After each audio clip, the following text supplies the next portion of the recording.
Hey, this is Jason Mott. If you want your baseball news, listen to One Cardinal, One Cub, and One Beer with JJ and Vince.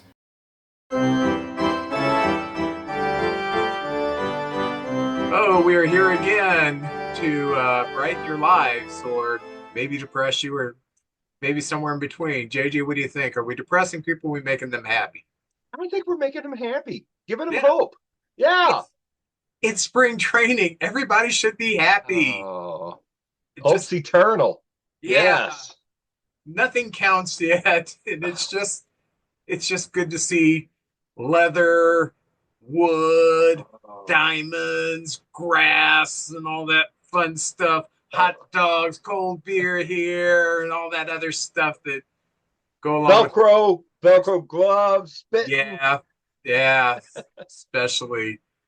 Oh, anyway, I do want to implore you, please, if you are watching on the YouTube channel, please hit that subscribe button so you can have our content exactly when it drops, and you will be the first one on your in your neighborhood to say, "I got the new episode." It's like when I was little and the new Kiss albums would come out. I always wanted to be the first one to get the new Kiss album out of all my friends. So it's like, yeah, I got the new Kiss And you album. can kind of give the review. Did you review it to them? Like, oh, you got to hear this one. You got to hear this song. Did you give No, a little yeah, I review? rubbed it in. Ha ha ha! This is so good. And then you get older, you realize, man, most of those songs I could have written when I was 12. Not a lot of Yeah, comp yeah, they weren't really they weren't rushed or anything like to it. that. Yeah, yeah. I'll tell you, a good Kiss song, Black Diamond. You know what? I'll have to go back and look. Maybe I've heard that. I don't Oh, know. I don't know if it's from their first or second album. I think it's from their first album. But yeah, Black Diamond is a really good song. They had some good songs before they went commercial. Yes. Um, but But I tell you what, you Rush opened for them and said, "I'm going to tell you something. They get that people give him trouble about some of their songs, but he said they put on some of the best shows. They give their audience their money's worth, and they put on a heck of a show. And they said they learned a lot from them. So Vince, if you were going to Halloween, which Kiss member will you be? The demon? Are you the cat? Are you the spaceman? The love god? Which one are you? oh, I think I'd be that weird aunt guy that Vinnie Vincent was because that Oh, matches my name. oh, okay, all right. For those of you who don't know who Vinnie Vincent was, he played guitar on a few of their albums. The latter years of the first makeup stages before Lick It Up, and I always thought it was kind of funny that he had Vinnie Vincent. It's like a guy named John Johnson or Oh yeah, Young Pete Johnson. Yeah. Peterson or something like that. It's just kind of weird, I guess. But anyway, where? Oh yeah, for those of you who would like to contact us, you can either DM us or you can leave a message on one of our platforms, or you can use the old fashioned email one card, one cup, one beer at gmail.com. Very good. You can support us through Patreon. Go to patreon.com, search for one card and one cup and one beer. You can support our efforts.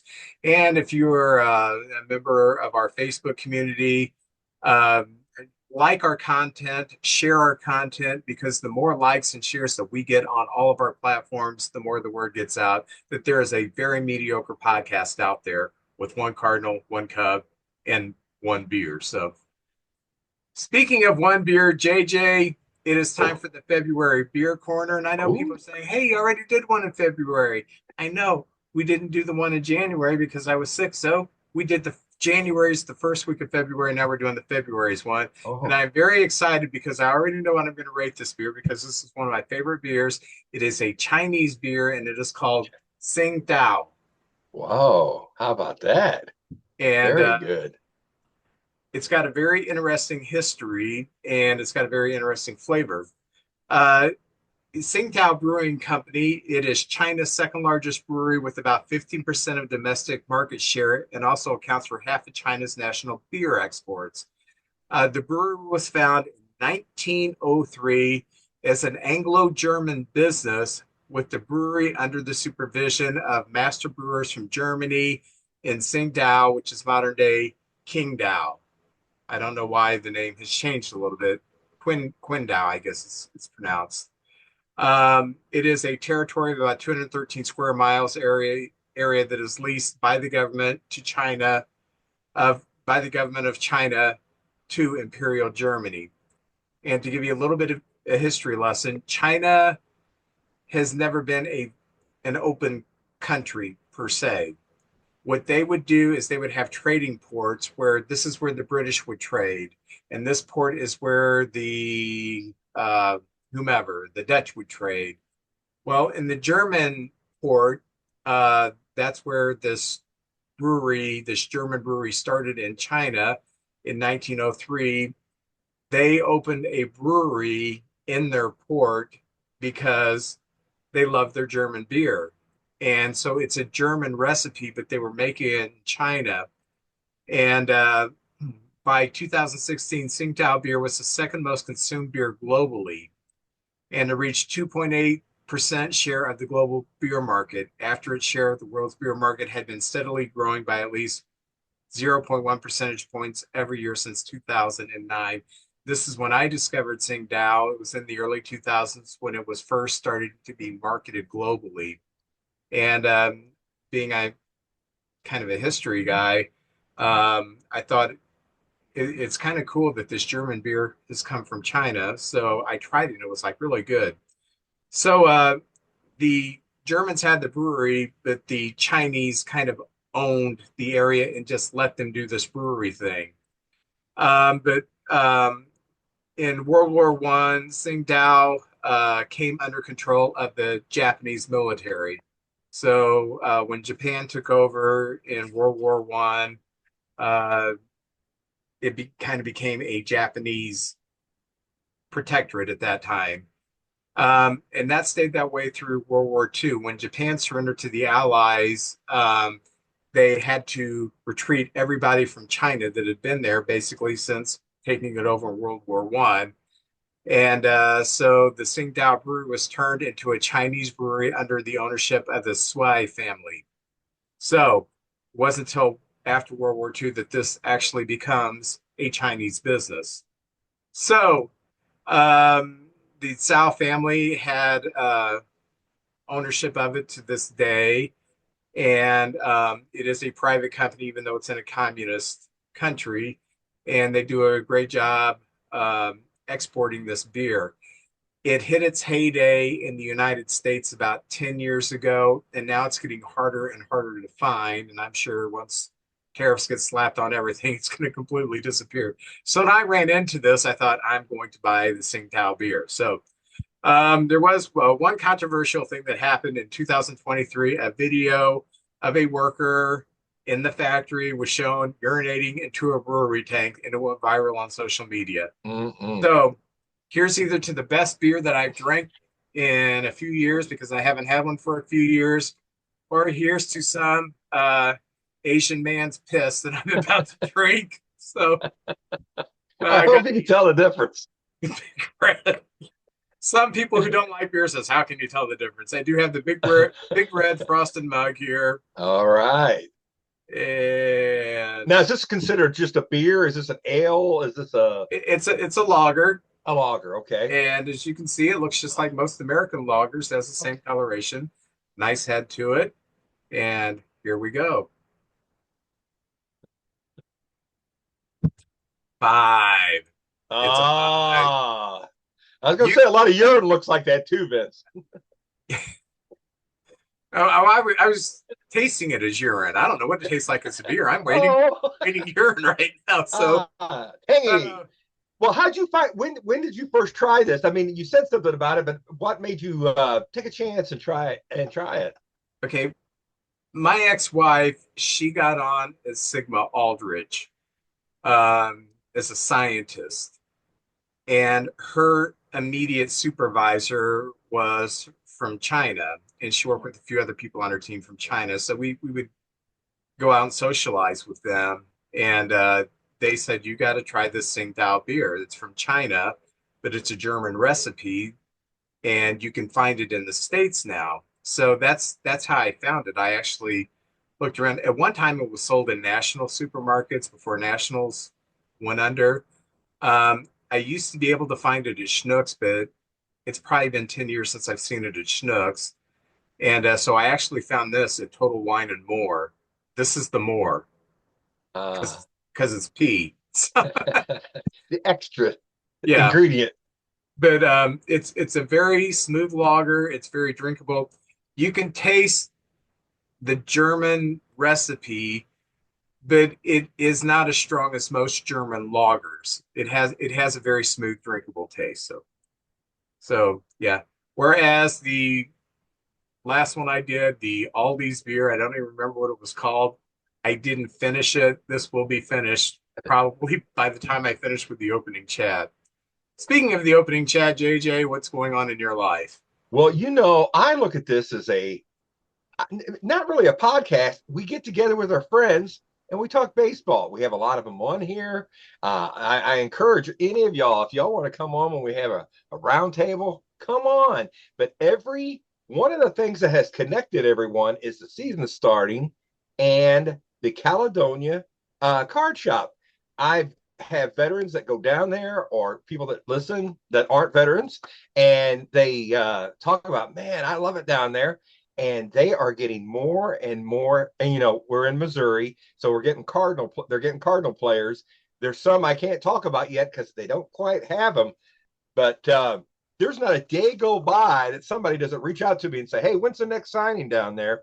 And our good friend yesterday, our good friend Joe Lancey, even reached out to me and said, "JJ, when's that next show? I think I may come down there and check and see who's going to be down there." So it's just getting better and better. They gave me these flyers to put out so you can see this summer. There is quite a few. Jim Edmonds here in the next couple of weeks, Mike Matheny, Brett Hull for you hockey fans, and Freeze and Craig will be there together August 16th.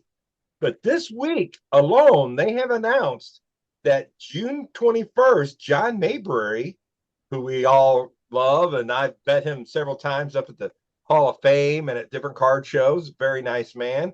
He will be there from 12 to 2.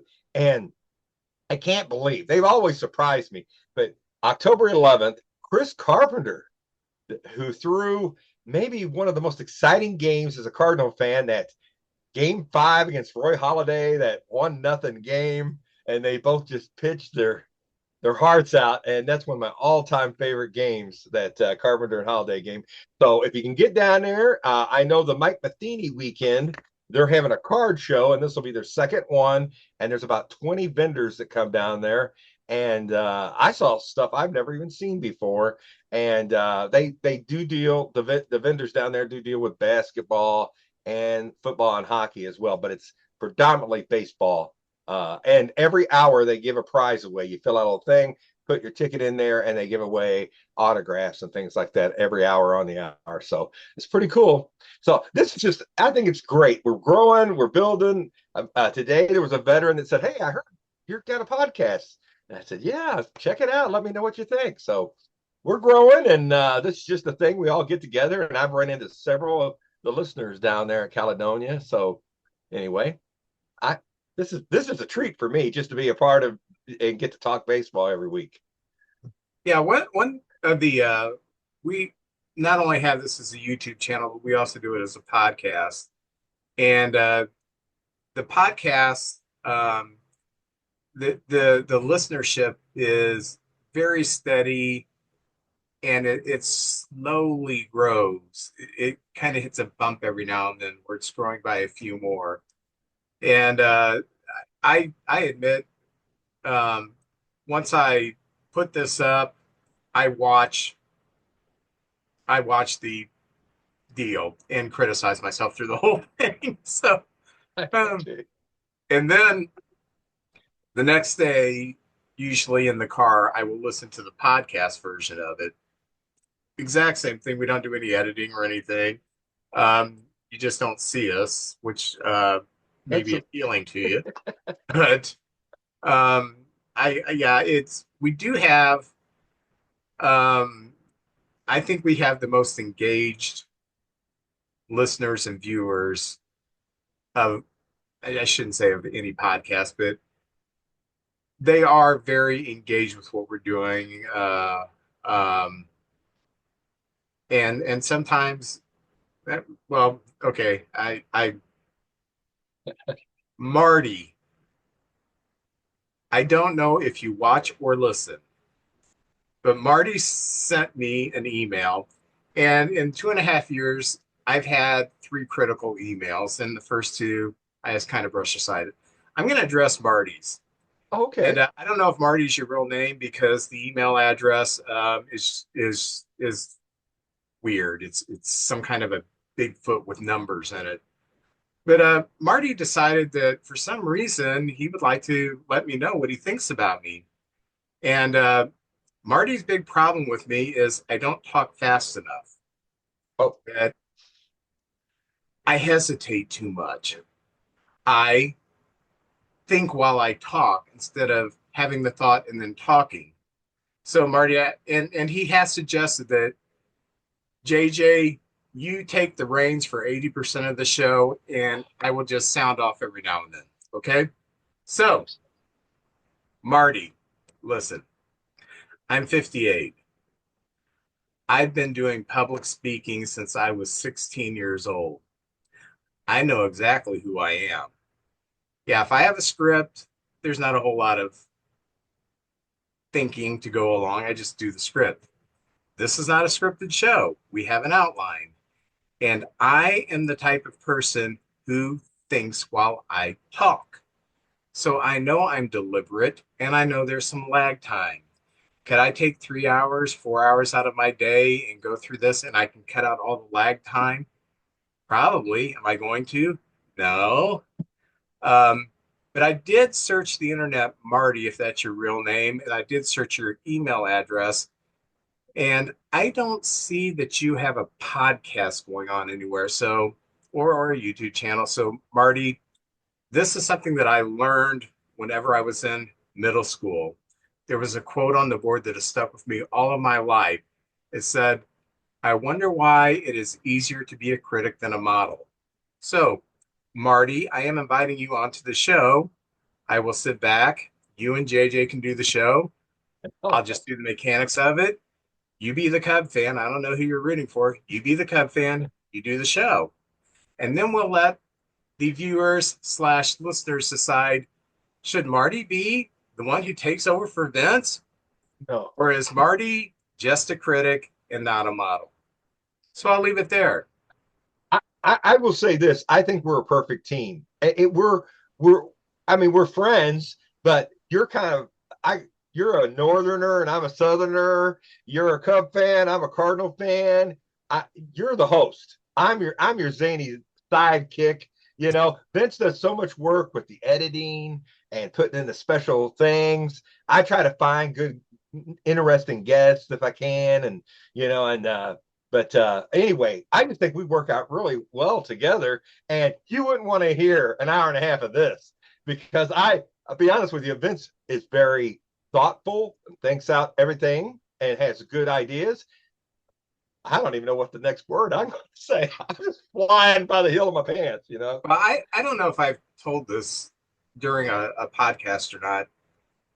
I started thinking about doing this podcast during the pandemic. And I've done other kinds of podcasts, but they've been more in the comedy realm. So I knew what I wanted to do, but I could not think of anybody who I felt like could treat the show with dignity and not letting it bog down into an argument. Which, if you want that kind of podcast, if you want to listen to uh, Cap and Gordon argue, even though they're best friends, those things are out there, but I didn't want it to be that way. I wanted it to be respectful, and I wanted it to be actually how people talk who really like baseball. And so I did not run into JJ until 2022. And within a few times of seeing him at different open mics and comedy venues, I thought, I think I found someone. I think I found someone who's got more energy than me because let's face it, I'm not the most energetic guy in the world. I'm very self aware of who I am. I wanted someone with energy, someone who was positive, someone who was knowledgeable, and all the other stuff that JJ brings to the table that I don't like collectibles, like autographs, like card shows and being out with people and stuff like that, like having this huge network of friends that are baseball fans, I don't have. So I thought this would be a perfect person to co-host with. And I have not spent one day thinking, boy, I made a mistake. Not one day. So I think that our chemistry is good, and I think the camaraderie is good, and I think people can tell that we genuinely care about not only baseball but about each other. Oh, yeah. Because when I asked JJ what's going on in your world, I seriously want to know what you've been doing since last week, because I haven't talked to you since last week. So Yeah. anyway, we're diverging a little bit, and we're having a little bit of a bromance here, but maybe I should thank Marty for sparking. Yeah, thanks, Marty. Come on, it'd be fun. And I'd love to different perspectives and bring spotlights to different players or a moment in time or something like that. I love that kind of stuff. Oh, but anyway, I'll tell you what I did today. I was so excited. I knew it was going to be good weather. I was taking the day off. I got up at 4:15. Well, last night I stayed up. I prepped my pork butt, put it in the refrigerator, got up at 4:15, put it in the smoker, took it off at 4. So it was almost on there for 12 hours. Perfect, right around 200 degrees. Pulled pork tonight. And I usually like winter. I kind of like winter. But being I've been so sick in January with bronchitis, and then I spent most of February draining and trying to get the crud out. I'm not sick anymore, but it has affected me. I am like the person now who's like pushing good weather. I'm like, all right, I'm ready for 70 degrees. I'm ready for it. I'm pushing it. I'm pushing it. I cleaned some stuff off the deck today. I did some other work around that I usually wouldn't do until it gets about 70 degrees. But I'm like, I want this winter over. So I had a great day today. Just doing the stuff that I wanted to do. Went out and I got the oil changed. I got the oil changed to Walmart. My appointment was for 9:30. I'd get there at 9. They had my car done by 9:30. I knew it was a great day. Walmart. All right. So, Hey, wintertime, Vince, the days are getting longer. You can tell just a little bit. And I'll be honest with you, I get not depression, but I get sad in the wintertime. I go through a sadness. I don't know what it is. If anybody's seen the video that Brody put up of me getting my Christmas gift, I'm embarrassed about it. I just get I'm an emotional person anyway. But Vince, one of the ways I beat my winter sadness is I put on suntan lotion because the smell reminds me of better days coming. So I'll spray when I'm going to work. I'll put some suntan lotion on, and it just kind of lifts my spirits. But the days are getting longer, the weather's getting better, and baseball started, and I can tell I'm coming back around now. Good days are ahead. So I'm feeling better myself. I'm a mental mess. So my mental aspects are getting better as we speak. okay, before we get into baseball, real quick, let's visit music. You sent me that ELO song. I had heard that when I was growing up. I had never listened to the words. I thought, wow, this is pretty cool. I liked it. Thank you. Did you get the I just got Vince. I'm not a phone guy. And so when I sent that, I probably hadn't been on my phone except to do the Immaculate Grid this morning at lunchtime. And then I sign on to get on here. I'm not technically Mr. Technology. So I saw you posted something, so I will listen to it right after this is over. But no, I have not listened to it yet. Okay. Yeah. Tell me if you've heard these songs before. You may have heard them before, just didn't realize it was Joy Division. So okay. I'm excited. I'm always looking for new stuff. And, yeah. Something maybe I listened to before. So I like to revisit that stuff. Right now I'm listening to Jet on my way back and forth to work. I listen to Jet, that Australian band. They only had 3 albums. Man, I love that band. So I've been jamming out on them. Cold Hard Bitch and yes. Are you going to be my girl or what? That song's great. I have on my playlist the live version of Are You Gonna Be My Girl? Oh yeah. That's pretty cool. You can hear him coughing in the background at the beginning on the bass. Yeah, that's pretty darn cool. Very good, Fitz. I can't slide any music questions past you. You get almost all of them, man. Well, just ask me a question about Lisa and the Cold Jam, and you'll probably stump me. So, I kind of had a thing for her, Miss Lisa. you're part of the Cold Jam then. I am in the cult jam. Oh, well, in general news, transactions, Ross Stripling signed a minor league contract with the Royals. Um, Very promising career, and injuries have derailed him. I hope the best for him, and I do like the Royals are kind of doing a little bit of that Cub strategy, or the Cubs are doing that Royal strategy. If you've got an arm, you've had some success, bring him in on a minor league contract and see what happens. Uh, John Means has signed a 2-year contract with the Guardians. Year two has an opt out. So John Means, who has been with Baltimore the last few years, he is on the road.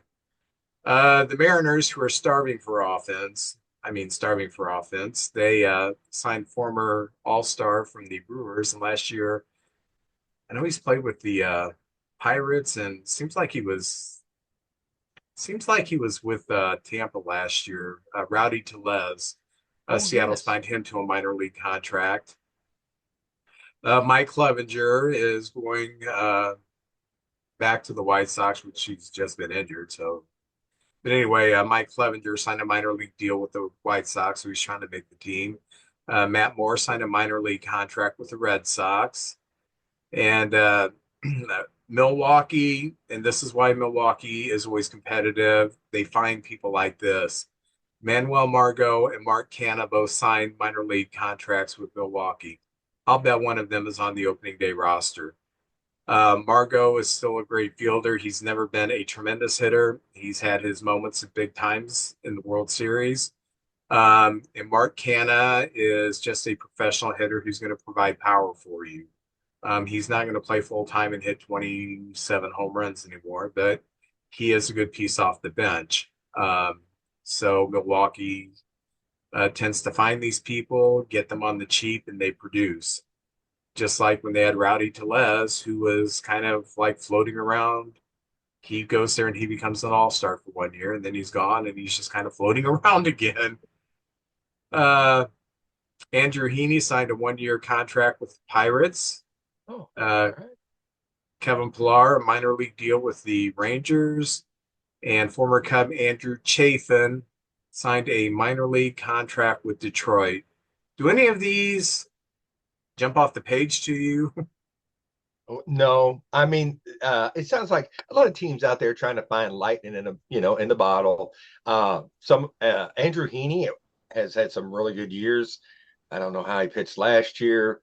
I don't, I don't even know where he pitched last year, to be honest with you. But that he's a name player. Margot, you said, Tellez. Tellez reminds me of we had a guy, Matt Adams, big city Matt Adams, he was a Cardinal, well, really 3 times. He came back at the very end and signed a 1-year deal and retired a Cardinal. And he had a nice career, but he kind of reminds me of that kind, a big guy who can, a lot of power. You make a mistake, knock it out of the ballpark, but not a guy you build your team around, just a piece. So no, not really, Vince. None of them really excite me. Just guys, nice pieces of the puzzle, and let's see what happens. Yeah, I remember when Matt Adams first came up, the first time I saw him playing first base, he like was a human eclipse. He was so huge. Yeah. And then I think was when he was with Washington, he lost a lot of that weight and was leaner, still had the power, and he could hit pretty good. He was a better hitter than Tellez. Tellez's power, nothing. Matt Adams could, you know, he could hit. There was one pitch he had trouble with, and it seems like if he like if he didn't swing on it, it got called a strike, and if he swung, it just was outside. He didn't get it, but it was that low outside sinker kind of thing. And that pitch just ate him up. He never really hit that pitch, and a lot of times we're like, man, he gets the bad calls on that corner, so that pitch he never really seemed like he caught up with. Yeah, every hitter has holes. Oh yeah.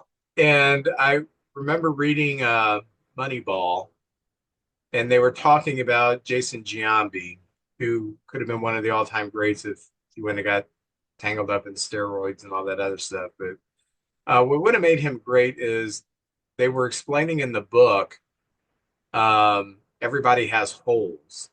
So you can pitch to everybody. Babe Ruth, Ty Cobb, Pete Rose,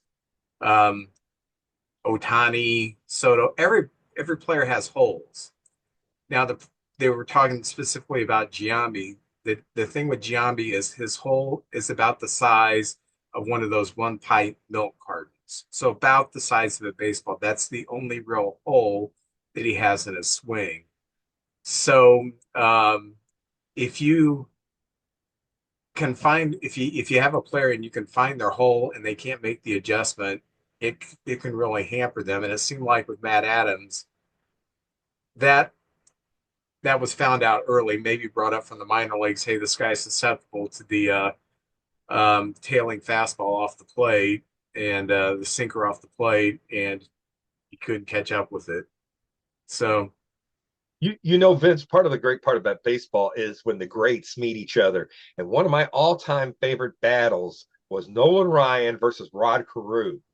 And Rod later said that I couldn't catch up with the fastball. And Rod had different batting stances for different pitchers. And for Ryan, he almost had the bat. He already had his hands almost.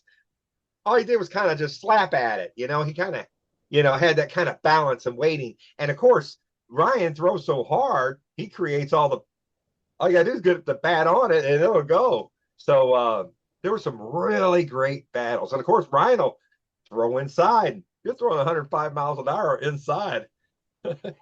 That plate's yours. I'm not going to fight with you, but man, yeah, there's been some great battles with people. Maddox and Bagwell, those were some great ones. Maddox and everybody. Maddox and Bond's a great battle. But yeah, that's some of the best parts of baseball I like our ace versus their best hitter, and let's see what happens. Helsley going up there, and he's got to go against the heart of the lineup. Let's see what happens. That's just fun. I get excited. yeah, I used to be amazed with Maddox. Would throw that inside uh, tailing fastball, and it would come at your hip, and then it would tail over the inside corner. He didn't throw hard. I was thinking, just stand there, and if you see it's not going to hit you, take a short swing at it and just try to doink it over the shortstop or something. And players just could not adjust to it. I was watching the one year the Cardinals got Scott Cooper, hometown guy, and me and a friend, we were at the Cardinal game, sitting in the bleachers, and Maddox is pitching, and Cooper goes up to bat. And I knew Cooper's play for Boston. He's never seen Maddox except for spring training. So I don't know, it was maybe 1 ball, 2 strikes. And I told my friend, I said, the next pitch, Cooper's going to back away and the ball's going to tail in for a strike. And it wasn't nothing special. I'd watched enough Cub games over the year to know exactly how he had him set up. Guy he's never faced before. He threw that ball right at Cooper's hip. Sure enough, Cooper scoots out of the way. Ball, strike 3. So He made a living doing that. And Vince, I've had a lot of friends or people I just run into talking about Maddox. And this is what they say. Oh, the umpires, they loved Maddox. They called all the outside pitches. But here's what he did. He would find out where the ump was called on it and hit that spot. And then over the course of the game, he'd maybe move it out a little bit. If he got the call, maybe move it out a little bit more. And by the end of the game, he's getting about that far off the plate, still getting strikes. But that's what kind of precision he had, was that, just, and any great pitcher, but I've never seen anybody with as good a control as Greg Maddux. That guy, It was a pleasure watching the professor, and plus he fielded his position better than anybody I've ever seen as well. So that was just a pleasure watching him. Yeah, for a starting pitcher, he pretty much. I don't think anyone had that kind of control that I've seen. Out of the bullpen, Eckersley Oh, yeah, was unreal. he was He, crazy good. he'd walk like 3 or 4 a year out of the bullpen. And Yeah. Eckersley always had decent control, but when he wasn't a starter anymore and he got sober, then he became the Hall of Famer, Dennis Eckersley. And that's what really impresses me with Skeens is the control coming at that velocity. Um, that's what has me so excited about him. He kind of reminds me a little bit of Mark Pryor when Pryor first came up, and Pryor for his first 2 years, it it was great control and just wicked stuff, and then injuries just ruined everything for him. That happens so much in the game. He's made himself quite a pitching coach. Dodgers, Padres. Um, he's worked with some great staffs and had great success. So, um, yeah, what are we talking about? Rowdy Tellez. That's what we're talking about. Yeah, but that's how we do it, man. We talk about the past. Things remind us of other things. Batting stances, pitching, everything reminds us. And Tilla is a very good player. I know he can hurt you. He's got power. He can put the bat on the ball.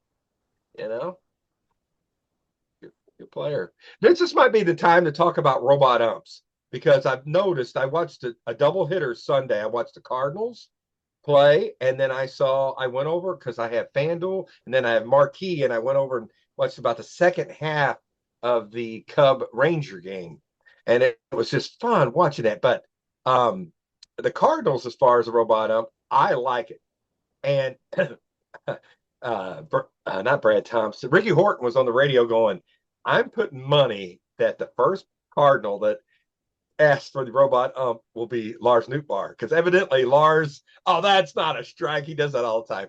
And sure enough, his second at bat, I think it was a 1-2 count. They said, strike three, you're out. And he went, no, no, no, no. Tapped his head. The umpire tapped his head. I heard like a car crash noise. I don't know if they're doing that around the park, but I heard it on the radio. And it was a ball. And he ended up working a walk. So it's pretty cool. We got to keep the thing, and then you get to see where they show the strike zone and where the ball was. It's kind of exciting. I kind of like this, to be honest with you. Yeah, I do like it, and I liked Ray Hartman's quote on it. After watching uh, Angel Hernandez, I'm completely for it. Yeah, you know what? That's true. After going through that, oh yeah, man. A couple of obituaries. Former Cardinal Eddie Fisher. He passed away. He pitched from 59 to 73, and I think he only pitched that 73 season with the Cardinals, barely played with them. But he had a decent 14-year career. He passed away this past week. And more contemporary guy, Scott Sauerback, who pitched from 99 to 05 in the major leagues. And for those of you who are Cardinal or Cub fans, may remember him with his time with Pittsburgh coming out of the bullpen. He passed away at a pretty young age. So those two obituaries. You have any memory? I mean, Eddie Fisher's kind of a little before our time. You have any memories of Scott Sauerback? Vince, the only thing I could say about him is I remember the name. I Yeah. don't remember any particular pitch or matchup or anything, but you know, as a kid growing up playing ball, I would have loved to have his career. You look back at, 6-year career. Oh, who wouldn't have loved to have that? So just thanks for all the memories, and I hate to hear that. Yeah. Oh, anything else you want to yak about? Well, yeah, of course. You got to stop me. Base MLB and ESPN looks like this is it. This is the final year of this deal. What I understand and listening to some of the scribes talk, there were in negotiations, and ESPN wanted to give a less of a deal, and MLB didn't want to take less of a deal. So it looks like they're going to be parting ways. I have some great memories. I loved Miller and Morgan on the Sunday night games on ESPN. And it was always a special thing. There was always one late Sunday game, and it was the ESPN game. And Miller and Morgan were fantastic. ESPN from the early days when baseball was on there, there's so many different ESPNs now. It's a little different than it used to be, and there's so many more platforms. I'm sure the commissioner knows what he's doing. There's talk of more games on Fox and other platforms. So we'll see where this leads to. But I'm not an insider. I don't know what the actual yays and nays are, but kind of this. And they're going to do this year. ESPN will show games in 2025, but this will be the last year they do it. So it's kind of sad that is coming to an end. Well, a couple things. They gave Jessica Mendoza the platform to show that women can handle the color commentary. Oh, yeah. I think she's done an admirable job. Um, and it's going to be a shame that she won't be a part of that broadcast, but I'm sure someone's going to pluck her up and say, hey, Yeah. we do the Fox games or whatever, it'd be Yeah. a great addition. The second thing about it is I I don't watch Sports Center anymore. I don't And either. I haven't for years. I probably haven't watched Sports Center regularly for 20 years. It used to be a thing. If you were a sports fan, you watched ESPN at night to see what happened. Now I don't watch Sports Center. And I, ESPN has done a lot of cutbacks because they don't have the audience they used to because there's just more competition for the sports entertainment dollar on different platforms. So ESPN isn't the be all place to be. But it used to be all my sports that I watched besides Cup games on WGN. Everything was 90% of it was on ESPN, college basketball, all this other stuff. However, I have heard a rumor that Rob Manfred was not happy about the lack of coverage of baseball on Sports Center, which I don't know about because I don't watch Sports Center anymore. He probably has a point because ESPN is basically NFL, uh, NBA, NCAA football, and NCAA. Soccer's kind of made a big push too. They're Yeah. coming a lot more soccer now. So being baseball is more of a regional sport than those other things. Have more teams that are more national brands. I'm sure that they don't get the coverage that they used to, which is okay. So if it was a deal where I think they thought that they were not really getting a fair shake from ESPN, okay, we'll televise your games and everything, but as far as the sport in general, we're not going to promote a whole lot, then yeah, maybe it's better that they part ways. Yeah. Yeah. So Uh, Vladimir Guerrero Jr. Had a kind of a line in the sand that he would entertain talks of a new contract up to spring training, and the time came and went. So as of this minute, it looks like he, at the end of the year, will be entertaining free agency. And that's going to be tougher because you got 29 other teams battling for Vladimir Guerrero Jr. It may motivate him. I don't know. I don't know if that, I guess it does motivate you, but how hard can you try it any harder than you're trying? I don't know. Maybe you go for the double, leg one out. I don't know. But sometimes when people have a contract year, they go above and beyond. I know JD Drew, it seemed like, man, when it was contract time, JD Drew showed up, man. He didn't go on the DL that year. So I wish him well, but I can't, I like to see the stars stay on their team. And Toronto's had this team that looked like they were meant to some championships or get pretty far, and they've done pretty good, but it looks like maybe their window might be coming to an end of this group they have at the moment, that they put this nice group together. I Please don't go to the Dodgers. And he may end up in Toronto. He might have kids in school there, and his spouse may be from there. Who knows? But usually when you go to free agency and there's 29 other teams, somebody's going to give you a better deal out there, you know. Yeah, there's been some talk that we'd put together a package with Michael Bush and see if we could entice him from Toronto this last year. Um, I'm not so sure. With his body type, it just screams Prince Fielder to me. It just Yeah, screams that you're going to have a 6 or 7 year career, and with the kind of body he's got, it's apt to break down easier. you're right. Uh, and Prince Fielder got to the point where I had neck problems for the rest of his life. Um, and he had like a 6 or 7 year window where he was really great.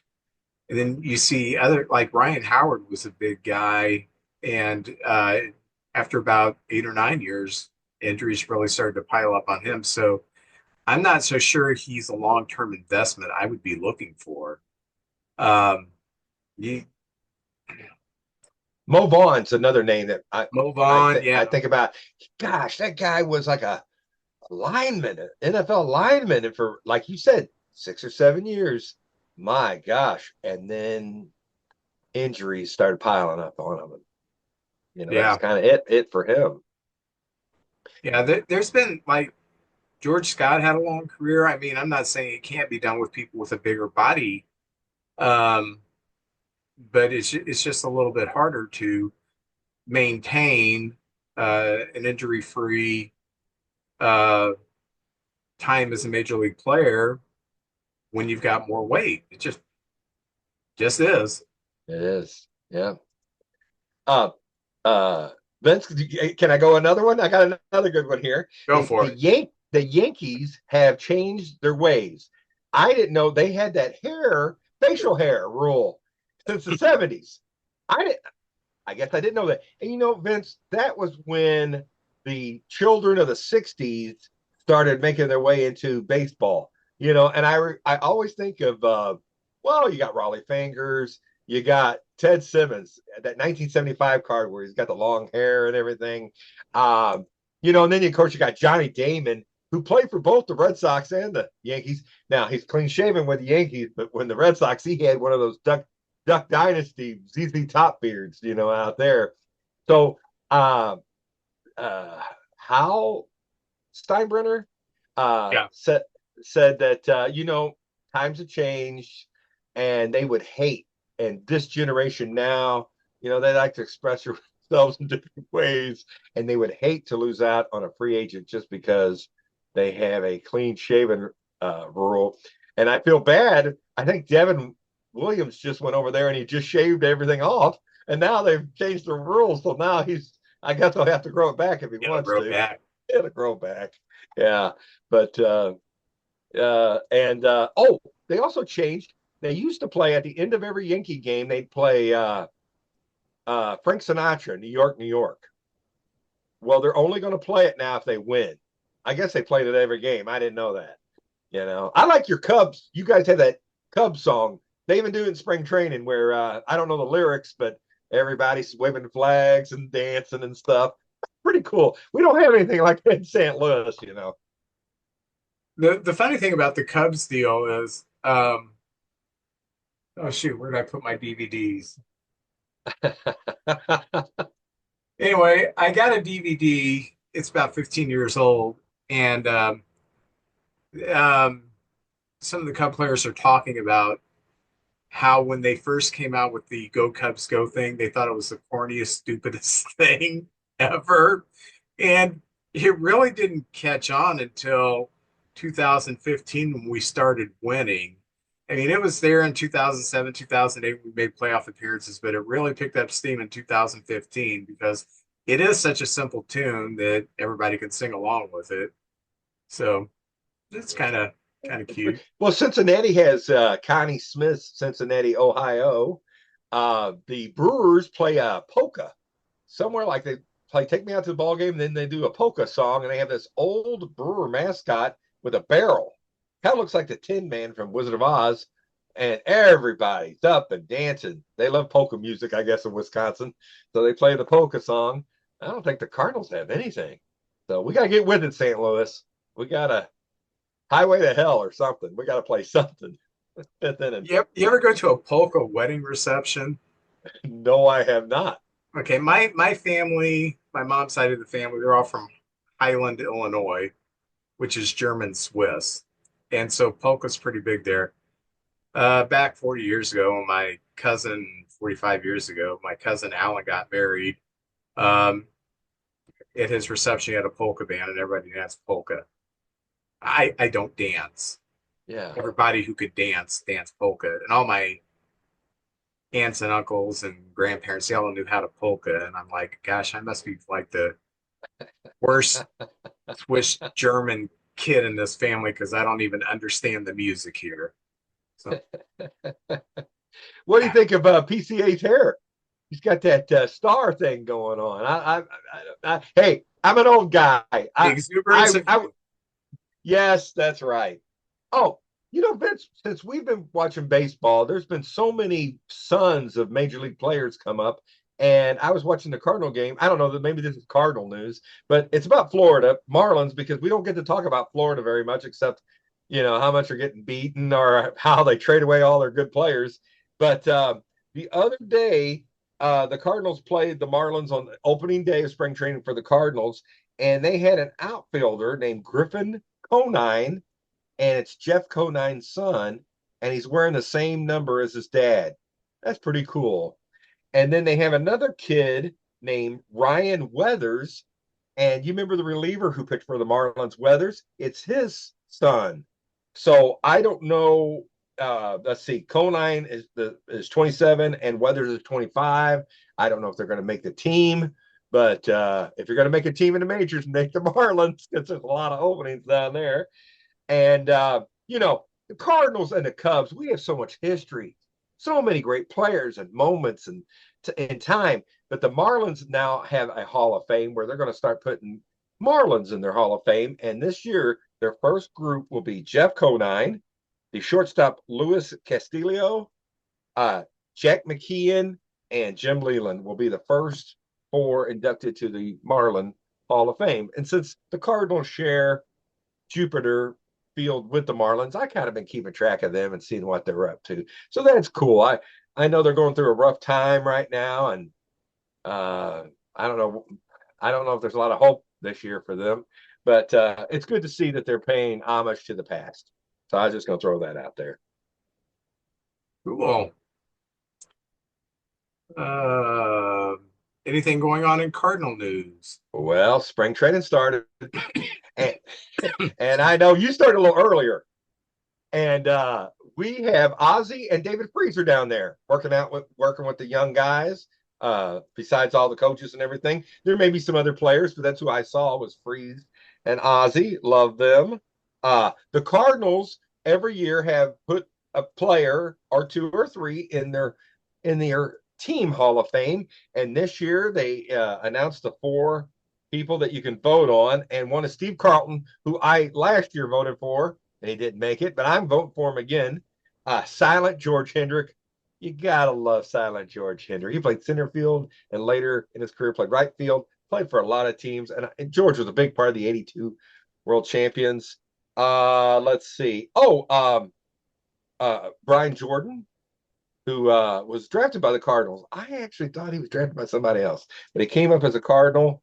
And then Edgar Renteria, I know, came up with Florida, but he was on some of our World Series teams as well. So that's the 4 guys. And Vince, who would you vote for? Out of those 4, if you were voting for one, who would you vote for? Just one? Yeah, just one.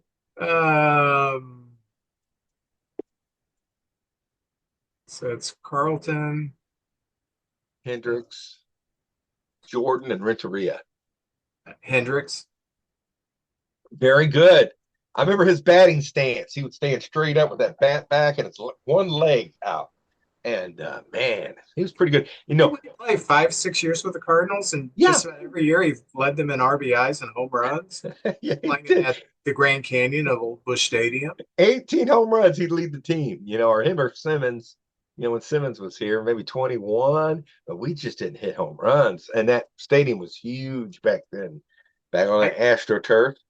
I think it was my eighth grade year, between seventh and eighth grade, when they traded for Hendricks. I think he's with the Padres. Okay. And who'd they trade? Was it Rasmussen? Oh, maybe. Yeah, Yeah. it's very possible. And Hendricks came here and was just hot as soon as trade with the Cardinals, which happens with a lot of people. They get reinvigorated. And I always liked him from there. And I had this weird thing. I would go to ball games during my high school years, and for some reason, it seemed like every time I went, Hendricks hit a home run. Just Hey, wow. that's pretty cool. I always liked him. Well, you know this, but some of our friends out there may not know this. He was Silent George. And I think he had a reputation maybe for people who outside the game thinking maybe he's hard to get along with because he didn't like talking to reporters. But every teammate I ever heard that talked about George Hendrick talked about what a great teammate he was. He was a winner. He came out of Oakland organization with all those. Well, Cleveland came out of Cleveland, and then he played for Oakland, and he was Cardinal and Angel. Played San Diego. Played for a lot of teams. That so anyway, George Hendrick, love it. And if George gets in, I'll be so happy for him. I need to go up there sometime when they do the induction. It's just so crowded. Vince, I like going out, being out there, but sometimes things are just a little too crowded. But that one I'll watch on TV. That's what I'll do. Let's see. Sunday I got to see the Cardinals play, and the Cardinals lost the first two, won their third, and today my phone's stuck on the wheel going around, so I don't know if they won or lost. They were losing 3-2 to Toronto, but I don't know if they won or lost. But it was nice. I know it's spring training. Wins, loss don't matter, but it's nice to see a team get a win every once in a while. You like to see that because the first all four games we had the lead early, and then one of our pitchers would just not have it, and then he'd get knocked around, and so just trying to stay healthy. Oh, do you know if they won today or They lost 3-2. 3-2? Oh, to the Blue Jays. Oh well, The that's okay. undefeated Blue Jays. Oh, really? Well, I know Quinn Matthews was pitching today. I don't know how he did because I was working and I went out at lunch and I tried to. The game wasn't broadcast, so I was trying to check the phone, but I had a bad connection. But anyway, wins and losses don't matter, but you like to see him get a win every once in a while. And I I put Victor Scott the second. I'm kind of putting him in there with PCA in this manner. They're both speed demons. They're both center fielders. And when PCA first came up, that end of that first year, he looked overwhelmed. But then the second year, he looked better. And as the season went on, he got better and better and better. And that last half of the season, he was dynamite. They couldn't throw him out. So I'm hoping Victor, he's young and he was overwhelmed last year, but he's looking so much better at the plate. Now, I'm going off of the one game I watched and what the broadcasters say on the radio. And the city of St. Louis is very excited. JJ Weatherholt played the third game, and he was the shortstop and hit a 3-run homer. He looks good. I don't think he's Mason Wynn defensively, but hitting, he looks like he belongs. Don't rush him. Leave him down there. Let him work, get his bats, work his way up, because I know everybody's excited about him. Oh, we got to get this kid up. Don't rush him. Don't rush him. And oh my goodness, I broke down some of the names of some of the guys that have just looked so good. Matthew Libator looked great. 2 innings out of the bullpen, looked really good. O'Brien looked fantastic. Mats did a good job. Luca Baker hit a home run. Just some good signs. And you're looking at the swings they're taking. I know Victor Scott had a home run today and hit a triple in the second at bat. So he had 2 hits right out the bat. And it's just good. It looks like we got some good young kids in the bullpen. So exciting times. It's not the end of the world. I know a lot of the people on the radio are saying, "Oh, Cardinals, this, that, and the other." And but watch, if we play halfway decent, they'll be jumping on the ship real quick. They'll be like, "Oh, I knew they'd be good." That's just how they are. Me, I have ultimate hope, but I'm going to love watching them, and whatever they do, I'll enjoy it. So that's pretty much everything I have from the Cardinals. On the Cub news, we have jumped out of the Cactus League blocks 6-0, and I don't know why everybody's excited. It's the Cactus League. 35 players play for each team. Yes. It drives me bonkers. Oh gosh, look how good we are. No, you can't tell anything by spring training, you know. Maybe the last week of spring training when they are just solidifying the lineup and how they're going to play a game, you can kind of gauge a little bit. But this time of the year, pitchers are pitching 2 innings at the most. Hitters are getting 2 or 3 at bats, and then reserves are coming in. You got games where it's going to be all reserves. You're going to have your split squad games where the traveling people are going to be all the rookies and bench players because the stars don't want to travel. You know, it's you can't judge anything on spring training. So am I excited they're 6-0? For all I care, they could be 0-6. I really don't care. They've all looked good, which is why they're 6-0. I haven't seen any glaring weaknesses yet. Ben Brown had a rough outing the other day, but hey, that's going to happen every now and then. Um, Colin Ray got hit pretty good, but yeah, it's first start of the spring. You know, today Might be working on a new pitch or something too. yeah, You never know. you can't tell anything. So this is what I can let you know that's happening in Cub news. If you notice, last year and the year before, PCA had number 52 on his back. Now he has number 4. Oh, Came from a bet. Jed Hoyer was goofing around with some of the players at a basketball court on the complex, and apparently it was like a 3-point shot. He hadn't warmed up or anything. He told PCA, "Your number is the number of a lineman. We need to get you a smaller number because you're a fast player."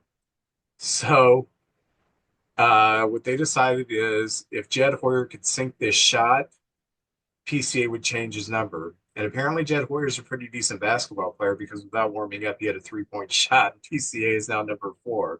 hey, So hey. that's kind of a cute little story. Alexander Canario has been DFA'd, and we sold him to the Mets. We traded him for cash considerations. We sold him. Okay. A lot of people were very high on Canario. Most experts saw his ceiling to be that of like a Patrick Wisdom, low batting average. He's going to pop you some power, but he's never going to be that full-time player. But he was the key player in the Chris Bryant deal. We also got Caleb Killian. Killian's still working.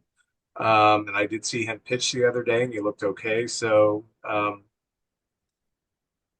I would still rather have Caleb Killian than Chris Bryant and his huge contract and his injuries. So that's just me. If you can't beat them, you put them on your team. Last year, opening day, we're playing the Rangers. Asada's pitching, or Alzolai's pitching in the ninth. And Texas brings up pinch hitter Travis Jankowski. And I thought, he's going to hit a home run because he kills the Cubs. I don't care if he's playing with the Padres. I don't care if he's playing with the Rangers. I don't care who he's playing with. He's going to kill us. He's the ultimate fourth outfielder until he plays the Cubs, and then he's Babe Ruth. He hits a home run, game-winning home run off Alzolai, and that's how the season started for us. Well, we've signed Travis Janikowski, who is now 32. We signed him to a minor league contract. We also signed Greg Allen, who's played some for the Yankees. So we're adding a little depth into the outfield. I did watch Janikowski play. He looked good, had a couple of hits. The speed's still there, and I think he's got a shot at making it as a fourth outfielder. It's an outside shot, but he does have a shot. But anyway, I've always been a fan of his. And just a few of the injury updates. Javier Assad, he has that mild left oblique strain. He's expected to return before the season starts. We'll see if he's ready to start, but he is expected to get over that by the time the season starts. Owen Casey has a left groin strain, and he is expected to return sometime in March or April. So his chances of making the team are probably nil. Matt Shaw, he has the left oblique soreness. He is still day to day. Nico Warner has that right flexor tendon that he had repaired. His expected return is early in the season, maybe late April, early May. And Brandon Birdsell, one of our top prospects, pitching prospects, he has a right lat strain and he is expected to return in April. Probably wasn't going to make the team out of camp anyway, but get him put together back into the minors. Could be an arm that we could use later on in the season. So that's all there is really going on in Cub news. If you're a huge fan of spring training records, then you're happy. If you're like me and don't care, then you're like, hey, I want to see what the players are doing. So far, I've liked what I've seen. You know who else has liked what they've seen? Oh, he likes everything he sees. Oh, Jeremy Connor. Jeremy Connor. Comes a time in every man's life when he needs some advice on relationships. You need to listen to the podcast DMDR, which stands for Dating, Marriage, Divorce, Remarriage, from my good friend Jeremy Connor, the Dr. Phil of the Boot Hill. You can find DMDR on Spotify or whatever platform you choose to listen to your podcast. Okay, JJ and I are going to review the movie Angels in the Outfield. I know probably a lot of you have not seen this, or if you've seen it, thought this was just a stupid kids movie. JJ, what were your thoughts on it? All right. Before I had never seen it, Vince. And Vince said, hey, why don't we review a movie? How about let's do Angels in the Outfield? I was like, all right. You know, when we used to be able to go to the video store and you look at the boxes and even the poster just didn't really grab me. I was like, maybe if there's nothing else, I'll watch this. But I'd seen pieces of it because I'm a nurse. When I go into patients' rooms, the TVs are on, and I've seen it on TV before, and I've seen little parts, so I kind of knew what was going on. And yes, Vince, you're right. I thought it was a kids' movie, and I think it is kind of aimed at a younger audience, but it pulls. There's parts of it that pulls at your heartstrings because you can set the movie up if you like, but baseball is the main story, but there's a lot of having faith and kids that's had a rough upbringing, and oh, hey, Bing Bong's here. Is it Bing Bong? That's Bing Bong. Bing Bong. See, Bing Bong like Angel is in it. You No, mentioned Angels. I have trouble working when you come in here. You know that. We've had this discussion many times. Is it just that time of the month for you to be on the camera? Oh yeah. Yeah. I like the cast. I thought there was people in that movie, Vince. I had no clue. Matthew McConaughey is in the movie, and he kept his shirt on. That's even more amazing. Let's go through the cast real quick before I set up the movie. All right. I'll name the person or the character, and you tell me who played him. Oh no. Okay. Oh no. Coach Knox. Oh, that's Danny Glover. Okay. Roger. Was that Levitt? Yeah. Joseph Gordon-Levitt. By the way, I love him. Ever Third Rock from the Sun. Love that guy. Yeah, and he has transformed himself from a child star to an adult star, which is probably the hardest thing to do in Hollywood, and he's pulled it off. Okay, Mel Clark. That wasn't the announcer, was it? That egotistical. I can't remember the characters' names. Was that the lady who took care of No, him? the pitcher. Oh, the pitcher. Let me think about this for a second. That was Tony Danza. I'm out. He's gonna knock stuff off until I pay attention to him. That's what he's gonna do. Oh, I see what's going on there. Yeah, he's a cat. Yeah, they're very curious. Probably going to drink some of that beer. Look out, Vince. Come here. Look at that. Look at what you. That's Al Oliver you knocked down. And don't you feel terrible? There we Okay. go. Yeah. All right. So Al. that's Tony Danza? Is that Yes. is that okay? Al the Boss Angel. Oh, the guy from Back to the Future. I'm trying to think of his name right now. Shoot. And by the way, does he not always play unique characters? Oh yeah. Who Framed Roger Rabbit? Christopher Lloyd, right? Is it Christopher Lloyd, yeah. Taxi. I love him. In Taxi, he was great. Jim Ignatowski from Taxi, one of the great characters on TV. Amen. Okay. This is a little more obscure, but he has had a pretty good run in Hollywood. Who played the announcer Ranch Wilder? Okay. I recognize the guy, but I don't know his name. But he was a great jerk in this movie. Oh, that's what he plays. That's what he specializes in. Well, he's good at it. Sanders, okay. who has done some great work. This guy, you probably don't know his name, but I'm going to tell you something interesting about him. Do you remember the guy who had the long hair and who was kind of in charge of keeping the kids wrangled by the dugout? The guy who worked for the Angels. Yes, he got mustard all over him and everything. Yeah. Do you know who that was? Was he in Fast Times at Ridgemont High? Was he the guy who sold tickets in Fast Times at Ridgemont High? No. I've seen him in something. His name is Taylor Negron. He has passed away. He was I didn't know that. A comedian, but you know his cousin. The Bressler? No. I don't know who it is, man. From Three Dog Night, who sings Joy to the World. That's his cousin. It's all coming together now. Okay, the player, Danny Hemmerling. Who would that have been? Oh, I don't know, Vince. Adrian Brody. Oh, I know that nose anywhere. Yes.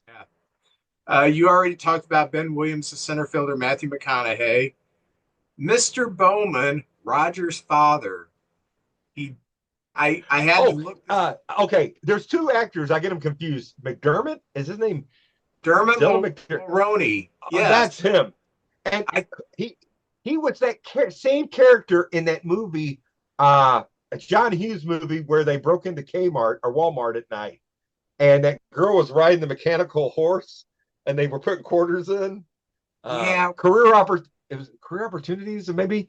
And the one guy was the liar. John Candy had a small part in it. Yeah. Does that ring a bell? Okay.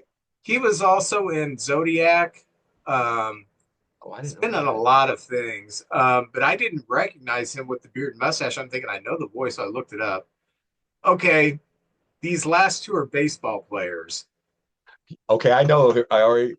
Do you know who played the first baseman, Abascal, for the Angels? Was that the one, the only? And we love this guy, but he's got a unique look. Is that Mitchell Page? That is Mitchell Page. Very good. He was a Cardinal hitting coach. I was like, is that Mitchell Page? And at the end, when the credits were rolling, I said, that's Mitchell Page. Oh, my God. Yeah. Who played Kit, Hit or Die Kesey? Carney Lansford. Arnie Lansford, which is funny because he was a power hitter. Well, they put a scar on him. I don't remember him having a scar. And Vince, the thing when you watch the baseball game, Carney Lansford didn't look like a big guy compared to some of the other players, but compared to the actors, he was gigantic compared to the rest of those guys, And who would have known some of those actors would have big careers? Because I'll be honest, Brody and McConaughey, they were kind of goofy in it. They weren't really, going to win no Academy Award or anything. I will say this about Brody. And I know he was supposed to be a terrible hitter, but he didn't look like a baseball player. When Tony Danza was pitching, I wasn't buying it. Yeah. Matthew McConaughey did look like an athlete, though. I will say that. Yeah, Yeah, okay, I can buy that. Him as an I can buy athlete. that. But anyway, let me tell you how I got introduced to this movie.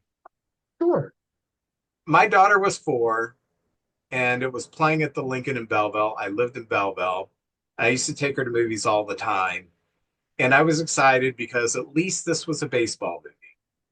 And she loved it. And so when it came out on VHS, we bought it and she watched it all the time.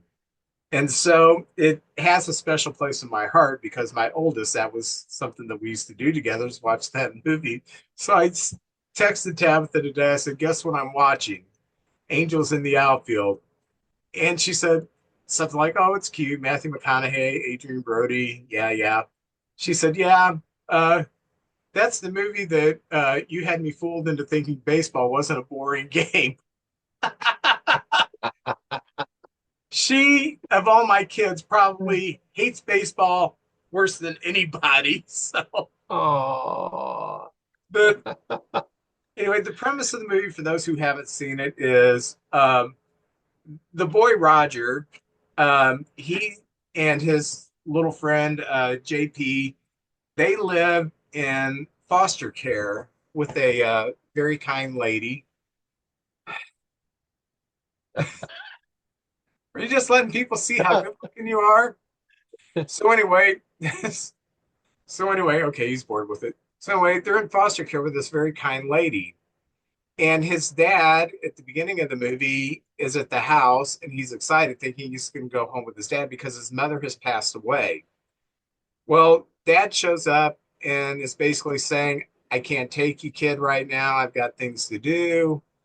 And he asks his dad, they live in the shadow of Angels Stadium. And he asks his dad, when can we be together with as a family? And he says something to the effect, when the Angels win the pennant.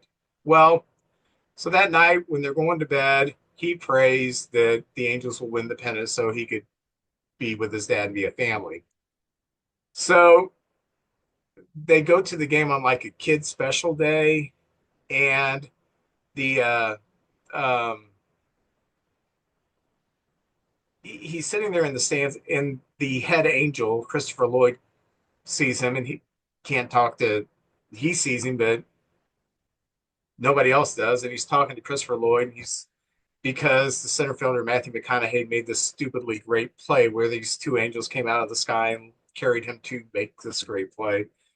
And so Christopher Lloyd explains to him, only you can see us, you know?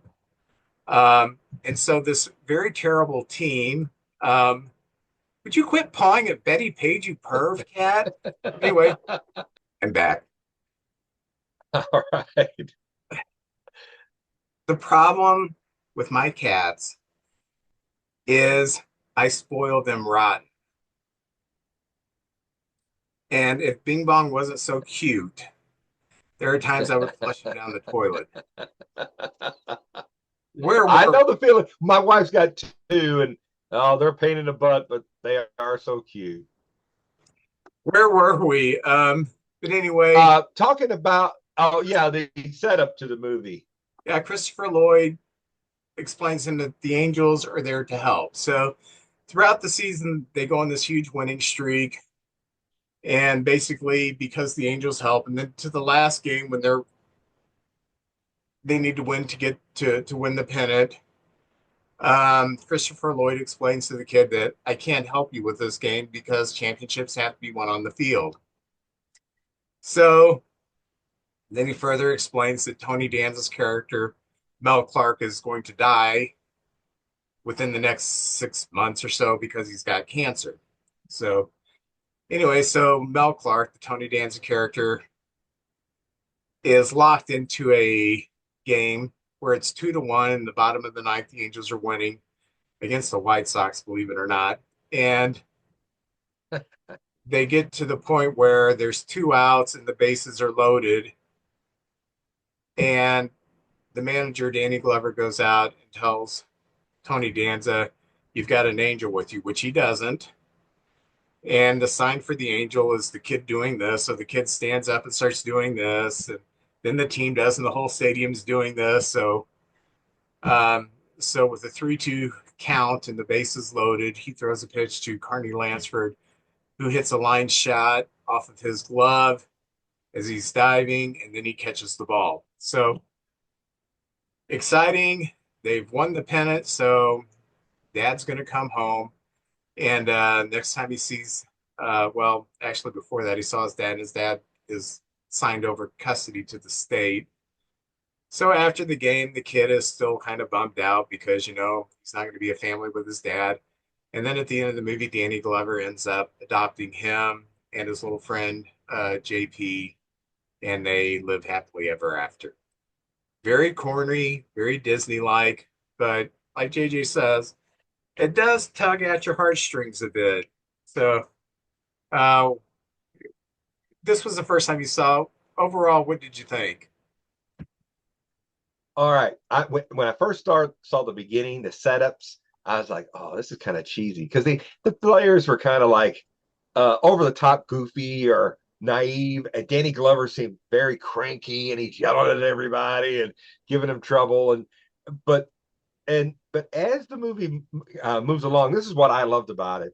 It's the optimism of a young kid who believes in goodness, and if I try hard enough, we're going to be a family again. But the world's a cruel place.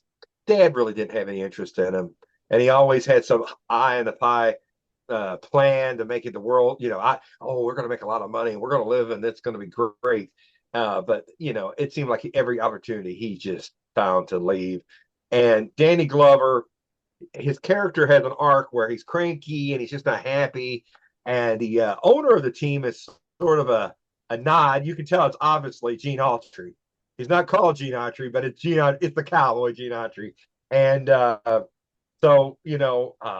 but he risks his career and people when he says, "Yeah, there's angels out there," and then people are like, "Well, and then Gene Autry said, "You gotta hush that up," But that kid had such optimism, and kids believe anything's possible. And as an adult, you're like, better not say that. They're gonna think I'm crazy. And the thing I loved was at the end, and he was loyal. He would not leave his friend, and then he adopted both of them, which I don't know if that would happen in our world, but that's a nice story, and I enjoyed it. I don't know how many more times I'll watch it, but it's got good music in it. I wrote down some of the songs. It had where's the songs at now? It's All Right by Curtis Mayfield, Hippie Hippie Shake by the Swing Blues Jeans, and Take Me Out to the Ball Game, which we use as well here. And I saw that the movie took $24 million to make, and it actually grossed over $50 million. So it was a success. By all standards, it made twice the amount it took to make the movie. I'm glad I watched it. I just love baseball. Kind of got me in the mood. And so I would recommend it, especially for a family or for young folks out there. It's a good time. Yeah, I think if you got a young kid, there's a few baseball movies Rookie of the Year is, in my mind, a terrible movie. But I would, I'd take my kids to watch it because my daughter watched it because it came out roughly at the same time, and she thought it was fun. But I thought it was real stupid to have a kid throwing 180 miles an hour or whatever it was. It's just kind of a dumb movie. Is that the one with PCA's mom in it? Is PCA's mom in that? She was in oh gosh, that one that had the kid from American Pie in it, Daniel Stern. Oh yes, yeah. I can't. I'm messing up my movies right now, but I'm trying to think of the one that PCA's mom's in. I'll have to look at that, but yeah, that's a neat story too. Yeah, these are good movies for younger kids that you can sit through and watch with your kids and think, okay, it's a pretty decent movie. It's not like watching like The Sandlot and it's like, my gosh, it's just a good movie. Yeah. Even though it's mostly about kids, there's a lot of adult stuff going on there that, makes it a real fun movie. But yeah, I thought I've been thinking, what would be kind of a light movie to do? I thought about Rookie of the Year. I thought, I think Angels of the Outfield would be a little more enjoyable. There's a little more depth to that. And I'm glad we watched it. I really it far exceeded what I was expected. yeah, yeah. The original movie was made in 1951, and there was no California, Anaheim, Los Angeles of Anaheim, or whatever they're called. There was no Angels baseball team. It was set with the Pittsburgh Pirates, but it's basically the same story. So that's pretty cool that it's a remake. But Anybody famous in that movie? In the original that I would know? I don't know. I've never Okay. seen the original, so I hadn't either. so but I thought Disney did a pretty good job making it a good kids film. The baseball was decently okay. It wasn't like I'll tell you a great baseball movie, Eight Men Out, Oh yes. but the baseball is so bad. I'm like, oh gosh. So you get to a I point. like the look of that one. The look of that one. They seem that it's like looking back in time, with the clothes and the uniforms and everything. That's pretty cool. We'll have to make that our next movie. We do these about every 2 or 3 months. We'll have to make that our next movie because Eight Men Out is a really good I movie. It's just I'd like to see it again. actors generally are not great athletes because they've been doing theater. So you have to decide, okay, do I cast an athlete to play this part or do I cast an actor and the baseball skills are going to look pretty bad, like John Goodman and Babe Ruth, or Tommy Lee Jones and Cobb. Oh yeah. Oh, he's a good actor, but yeah. Yeah. So Now uh, you said something there that kind of hit me. You said that usually actors aren't very good baseball players. Kevin Costner's okay, but Vince, who's the worst opening pitch you've ever seen? Is there one that in 50 particular? Cent, Because a lot of who? 50 Cent. 15 Cent. Is that where he hit the photographer in the privates? Threw one when it went way over there and hit somebody in the privates. It was bad. Oh, it was bad. It was bad. And I love Curtis Jackson. We got the same last name. We might be related or stuff, but yeah, he can't throw a baseball. Can you rap? Uh, I do Eddie Rabbit's windshield wiper slapping down the tempo. I do that kind of rap style. I can see that being rapped. Yeah. Yeah, yeah, that's got a rhythm to it. Well, JJ, I am opening up 1989 Major League Baseball by score. Hey, all right. Very good photography in those. I have a 1993 Stadium Club, which was very known for their photography as well. So I'll be opening up 93 Top Stadium Club. How about Why that? don't you go first? Woohoo! You haven't went first for a while. All right. I'm going to say a little story first. I'm looking to try to talk to, huh? Three Hall of Famers in your pack. 3 Hall of Famers. Vince, there's a guy who invests in cards. And this guy last summer took $1 and he kept flipping the cards. He would buy a card for $1 and he would work a trade. And by the end of summer, he made $3,000 on a $1 purchase. And he's a master at this. So I was going through I have boxes and boxes I haven't even looked at in years. So I'm getting 3 cards graded this weekend or next weekend. No, it's this coming weekend. I found an error card, and it's 1990 Fleer, and I'm going to have that Charles Barkley graded. And if it's a 10 with the error, there's some statistics on the back that's way off. So it's an error card that might be worth something. And getting back to baseball, I have 2 of these I found, and if they're graded 10, it could be worth quite a bit of money. I have the rookie Chrome Upper Deck Michael Jordan card. Ooh, how about that? Michael Jordan. So I'm gonna have those graded. And to be honest with you, now this guy who did the $3,000 in a summer and he videotaped every transaction he made, or maybe it's even like 13,000. It was a lot of money he made in a summer.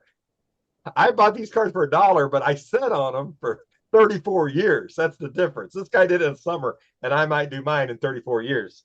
So we'll see. So get to my pack now. I will open this. Ooh, I'm excited. It's always fun opening baseball cards.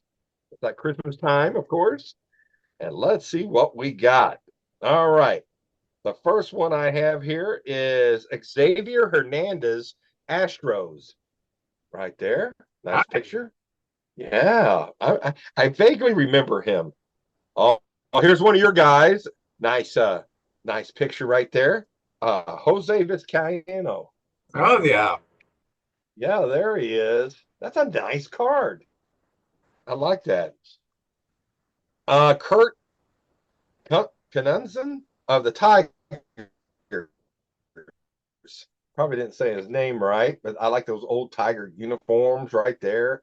A lot of axe shots. Kind of digging that. Rene Gonzalez of the Angels. I don't think I know this guy. I I don't think I know remember the him, but I like name. those Angel uniforms with the halo. Yeah, I remember the name. Oh, this guy played for the Cardinals and the Cubs. A lot of players played for Cardinals and Cubs. Mike Morgan, and here he is with the Cubs pitching. Oh, pitch Coming forever. over the Yeah. top. Yes, yes. He usually was always a fourth or fifth starter on a staff. Craig Grybeck of the White Sox. There you go. Grayback. Graybeck. Thank you. Thank you. Graybeck. All Hall of Famer here. I believe he's a Hall of Famer. And here he is with the White Sox, Tim Raines. Yeah, Hall of Famer. Tim Hall Raines. of Famer. Hall of Famer. It looks like the Angels. Looks like he got hit in the back with a baseball. I don't know what's Yeah. going on there. It doesn't look comfortable. Oh, man, maybe they didn't have a better pitcher. That's kind of. Oh, I always like this guy, catcher for Toronto Blue Jays, Pat Borders. Pat Borders, yes. I like the cards with the catchers in their gear. I love the shin guards, the chest protector, the mask up. I always just been I was a catcher as a kid. Go Not a ahead. Hall of Famer, but he did win an Olympic gold medal. Oh, you Team USA or Team? I guess Team USA, right? Yeah. All right. Rico Rossi, and this is Kansas City Royals. Don't There he remember is. him. I do not remember him either. I have four more cards. Okay. Let's see. Scott Scudder, and here he is with the Indians, or the Guardians. There he is. We have an action shot. I like this. Gary Disarcino. I can't say his name, but he's with Yeah, the Angels. Right? DiSarcino. Yeah. Yeah, there he is. That's back when they could take out the shortstop and the second baseman at second base. Two more cards. Oh, this guy had a great year with the Cardinals. We sent him to the Angels. And let's see. I don't know if this was the Edmonds deal or not, but Kent Stop. Ottenfield. Stop. Yeah, I was going to say Ken Bottenfield. Oh, I'm so sorry. I believe you. I believe Former you. Cub. But he was a Cub too, huh? Yeah. I'll be darned. Well, Bottenfield had that 1 year, and he was like 18 wins or something like that. We sent him off, and I don't think he ever reproduced that year again. We just got that lucky that 1 year. And He fine, he pitched in the All-Star game that year. yeah. And I was working for a pest control company. I was managing that. And we were in West Chesterfield, West County area. And so we had a lot of athletes' homes. And we had Bottenfield's home. And one of the technicians was going out there. I said, ask him about the All-Star game. He said, oh, no, I'm not going to do that because he got shelled in the All-Star game. So when he got back, I said, did you see him? He said, no, his wife was there. So I did say to her, did he enjoy the All-Star game? She said, absolutely, until the game started. Oh man, but still, he was at an all-star event with all the great players. That's Yeah, pretty cool. Well, Vince. I'm ending. I think we only had one Hall of Famer, but this is a Cardinal, Craig Wilson. yeah. Hall of Craig Famer, Wilson. Craig Wilson. Yeah, Hall of Famer Craig He's Wilson. in some Hall of Fame, probably. Oh, probably his high school Hall of Fame for sure. Uh, Yeah. What the Probably a heck? little league field somewhere in Idaho named after him. Are you kidding me? All right, got the score. I'm going to say two Hall of Famers. I will go with two. And you see how good I did last time, okay? Uh Braves first baseman Gerald Perry. Oh yeah, Gerald Perry. Nice career. Expos catcher Jeff Reed. Yeah, I remember Jeff Reed. This guy had some pop, had a few good years. I think he had 31 year. Uh, yeah, I hit 31 one year. Larry Sheets. I wouldn't have known he hit 30 home runs, Yeah. but I remember he played for a while. Former Braves catcher, former All-Star Ozzie Virgil. Oh yeah, he was a Philly too. I remember he played for the Phillies. I forgot this guy played for the Royals. To finish out his career, the man who is in infamy, he's passed away. Hall of Very Good, not quite Hall of Fame, Billy Buck. Oh, I didn't know he was a Royal either, Vince. Great episode of Curb Your Enthusiasm. Yes, yes, sir.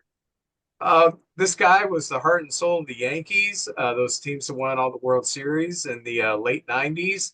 Um, and he came from Cincinnati, Mr. Paul O'Neill, as a red here. Oh, you know, he's Uh, my kind of player. You can be a winning team if you got a bunch of Paul O'Neills on your team. got this hologram trivia, 1974, A Ooh, Year to Remember. hey, Henry Aaron breaks Babe Ruth's home run thing, and it's written so small, no. I can't read the whole thing. Um, A former All-Star closer, former Met, former Twin, Jeff Reardon. oh yes, a very good reliever, long career. Oh shoot. Uh, uh, Is a Hall of Famer? I don't do Hall of Famers anymore. That's just something of the past. I've knocked my heater over. There we go. Oh, okay. Oh, this better be a great player for all the work I'm doing. I'm going to get psychic here. I am going to say Bob Tewksbury. I've never heard of this guy. Oh, Nolan Ryan. oh yeah, yeah. I think he had potential at one time. Hall of Famer. Oh, uh, pitch for the Cardinals, traded to the Pirates, Mike Dunn. I don't. I remember the name. I couldn't tell you a thing about him. He went to the Pirates in the Tony Pena trade. Oh, I love Tony Pena. This was a happy guy. John Smiley. John Smith. Nice career. Yeah. Long career. And when people talk about, all these first round draft picks are always great, I always bring up this guy as a warning. Sean Abner was going to be the next best thing. That's right. Didn't make it. Sean Burrows too. Bing Bong's back in. Let's finish this Oh up. no. The guy on LSD, Dr. Timothy Leary. Hey, freak out. The guy traded from Houston to the Red Sox for Jeff Bagwell, Larry Anderson. Yes. It looked like he was scratching your head. He was over there and he was doing this, but he was behind you, but it looked like he was scratching your ear. I am going to send you back to the gas station from where you came from in Kirksville, Missouri, okay? Former Cub, Carmelo Martinez. Oh, yes. Padre, too, I believe. Former husband of Tawny Katan, Chuck Finley, former Cardinal, too. He got beat with a high heel. Yeah. And Tawny Katan can beat me with a high heel anytime she wants. Wasn't a stiletto? She Yeah, man. And all that because he did a cartwheel on her car. And former catcher, also a very successful manager, Bob Melvin. Bob Melvin, yes. One Hall of Famer for me, one Hall of Famer for you. No. You get a Hall of Famer, I get a Hall of Famer. Everybody gets a Hall of Famer. That's right, Oprah. Hall of Famer. Hey, sure, Dad. Okay. Well, JJ, I had a great time. Me too. This little guy. Yeah. He's our mascot. Yeah, acting so. I'm just going to casually take a bath. You're on camera. Quit taking a bath, you obscene thing. You ought to have a thing once the season starts for that night's game, and have the team the Cubs are playing and the team they're playing against, and whichever he drinks from, Bing Bong predicts the winner. We will do that. That would be Yes. good. Let's All see right. how. I bet he has a good record through the year. You're gonna do that? Yeah. Might as well. If you're gonna be down here, you might as well make it good. Put you to work. JJ, I've had a great time. I had some good cards. Talked about a movie that was close to me and my oldest when we were That's what it's all about. The uh, memories. Tsingtao beer. Oh yes. I seriously try this. This is good beer. Those of you who are beer drinkers. And Cubs are 6-0, and I don't care. Okay, 1-3 Cardinals. who cares? So, Yeah. well, JJ, I will see you next week. And thank you for the conversation. Oh yes, sir. And remember, no matter how bad things go, we've always got Marvel pull us out of it. Okay. That's right.